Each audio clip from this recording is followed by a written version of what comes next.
अस्सलामुअलैकुम। मेरा नाम है हुसनैन तालिब और आप देख रहे हैं पाकिस्तान का सबसे बेहतरीन मालूमाती और तफरीही यूट्यूब चैनल हुसनैन तालिब वॉइस। प्यारे दोस्तों, आज हम आपको कुछ ऐसी अजीबोगरीब रसूमात के बारे में बताएंगे जिनको सुनने के बाद यकीनन आपका दिल भी एक दफ़ा दहल जाएगा। जी हाँ दोस्तों, रसूमात का ताल्लुक या तो मजहब से होता है या फिर सकाफत से। हर इलाके, कबीले, हत्ता कि हर ख़ानदान में पाई जाने वाली रस्में दूसरे से मुख्तलिफ होती हैं। शादी, ब्याह, मौत और बच्चों की पैदाइश की ये रसूमात इनके मानने वालों के लिए तो बहुत अहमियत रखती हैं, जबकि दीगर लोगों को अजीब महसूस होती हैं। ज़माने ने अपने अंदाज बदले तो कई रवायात ने भी दम तोड़ दिया और उसके मानने वालों ने भी इसे साथ लेकर चलना मुनासिब नहीं समझा। लेकिन अभी भी कुछ लोग ऐसे हैं जो इन रसूमात से जुड़े हुए हैं। इस इंफॉर्मेशन टेक्नोलॉजी के ज़माने में जब दुनिया एक आलमी कौम बन चुकी है, किसी भी मुल्क की सकाफत या रस्म के बारे में जानना मुश्किल नहीं रहा।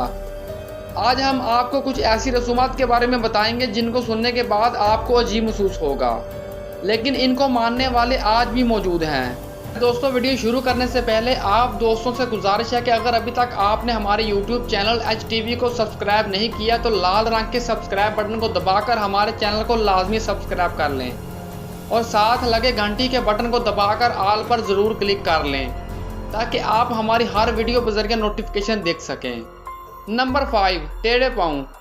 दोस्तों, चीन में लड़कियों के छोटे और मोड़े हुए पाँव खूबसूरती की अलामत समझे जाते हैं, इसलिए छोटी उम्र की लड़कियों के पाँव ज़्यादा लंबे ना हों, इन्हें मोड़कर बांध दिया जाता है और फिर सालों तक इनके पाँव ऐसे ही रहते हैं। और जब लड़की बालग हो जाती है तो उसके पाँव से ये पट्टी हटा दी जाती है। ये रवाज अमीर घर की लड़कियाँ अपनाती हैं, जबकि गरीब घरों में घर की सबसे बड़ी बेटी ये काम करती है ताकि इसकी शादी किसी अमीर शख्स से की जा सके और इसके घर वालों की माली मदद हो जाए। वरना वो औरतें जो मेहनत मजदूरी करती हैं वो तो बंधे हुए पाँव से एक कदम भी नहीं चल सकती। जब लड़की के पाँव साइज में छोटे हो जाते हैं और मुड़ जाते हैं तब वो एक ख़ास किस्म का जूता पहनने के काबिल हो जाती है। नंबर 4, शैतान का बच्चों पर से कूदना। प्यारे दोस्तों, स्पेन में ये रवायत 16वीं सदी से चली आ रही है कि साल में एक दिन कैथोलिक ज़ियाफ़त नामी एक त्यौहार मनाया जाता है जिसमें साल भर में पैदा होने वाले बच्चों को सड़क पर लिटा दिया जाता है और एक शख्स शैतान का रूप धार कर इनके ऊपर से कूदता है। वहाँ के मकामी लोगों का कहना है कि ऐसे इनके बच्चे ज़िंदगी भर मुसीबतों से दूर रहते हैं। नंबर 3, अपनी उंगलियाँ काटना। मुख्तलिफ तहजीबों में गम के इजहार के लिए मुख्तलिफ अंदाज अपनाए जाते हैं। ख़ास तौर पर किसी की फौतगी पर कुछ सीना कॉपी करते हैं, कुछ चीखते चलाते हैं, जबकि इंडोनेशिया में डानी कबीले के लोग किसी के मरने पर अजीब अंदाज अपनाते हैं। वो रोते हुए ना सिर्फ खाक अपने चेहरे और सर पर मलते हैं बल्कि अपनी उंगलियां ही काट देते हैं। इस कबीले के लोगों का कहना है कि अगर मरने वाला एक कमज़ोर दिल शख्स हो तो इसे अगले जहान की मुश्किलात सहने और ताकतवर बनाने के लिए ख़ानदान के लोग अपनी उंगलियां काट कर कुर्बानी देते हैं। मरने वाले शख्स की रूह को आसानी मिले इसलिए मरहूम के रिश्तेदारों में से ख़वातीन अपनी उंगलियों के ऊपर वाले किनारे काट देती हैं और उंगली कटाने से पहले उंगली के ऊपर वाले किनारे को रस्सी से बांध दिया जाता है और कटे हुए हिस्सों को खुश्क होने के लिए रख दिया जाता है और बाद में एक ख़ास जगह पर दफना दिया जाता है। इस कबीले में ना सिर्फ मौत पर उंगलियां काटी जाती हैं बल्कि बच्चे की पैदाइश के वक्त बच्चे की माँ ही इसकी सबसे छोटी उंगली दांत से काट डालती है ताकि वो दूसरों से मुख्तलिफ हो और लंबी ज़िंदगी बसर करे। मुर्दों से भीख मंगवाना। इंडोनेशिया के कबायली इलाकों में मुर्दे को दफन करने से पहले मदफन और खाने के अखराजात के लिए चंदा जमा करना पड़ता है। इसके लिए मुर्दे को खुद ही भीख मांगनी पड़ती है। ये काम वो लेटे लेटे नहीं कर सकता बल्कि उसे ये काम खड़े रहकर करना पड़ता है। मुर्दे के अजीज़ों कारब मुर्दे को सहारा देकर चलाते हैं और जिस जिस गली से मुर्दा गुजरता है लोग इसे पैसे देते हैं और इस तरह मुर्दा अपने मदफन के अखराजात खुद इकट्ठे करता है। नंबर 1, धुआं ज़दा मम्मी।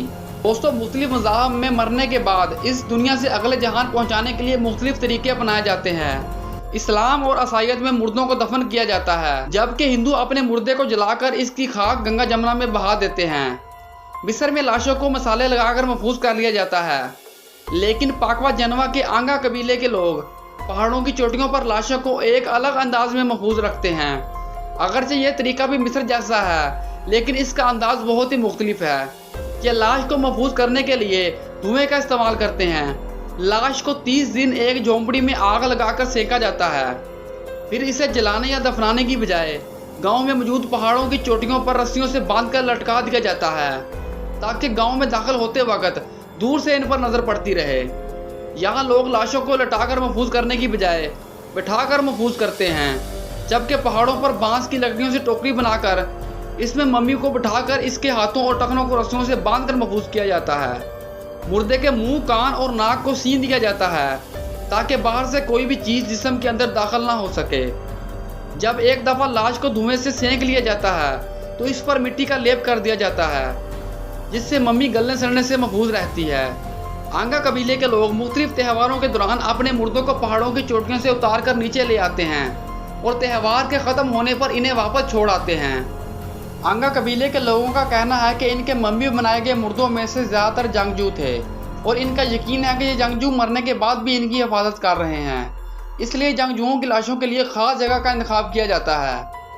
आंगा कबीले की मम्मियों में दूसरी जंग अजीम में जापानी फौजियों के हाथों मरने वालों की बहुत बड़ी तादाद मौजूद है। लाशों को मम्मी बनाने का ये अंदाज कई लोगों को खतरनाक और डरावना लग सकता है, इसलिए 1975 में इस पर पाबंदी लगा दी गई। आंगा कबीले के कुछ लोग आज भी इस तरीके पर कायम हैं, जबकि दूसरे कबीले के लोग अपनी लाशों को दफनाने लगे हैं। प्यारे दोस्तों, वीडियो पसंद आने की सूरत में ज़्यादा से ज़्यादा लाइक करें और अपने दोस्तों तक ज़रूर शेयर करें। अपने शहर का नाम नीचे कमेंट सेक्शन में ज़रूर लिखें। मज़ीद ऐसी ही मालूमाती वीडियोज़ के लिए हमारे यूट्यूब चैनल हुसनैन तालिब वॉइस को लाजमी सब्सक्राइब कर लें और साथ लगे घंटी के बटन को दबाकर आल पर ज़रूर क्लिक कर लें। अगली वीडियो तक मुझे इजाज़त दें। अल्लाह हाफिज़।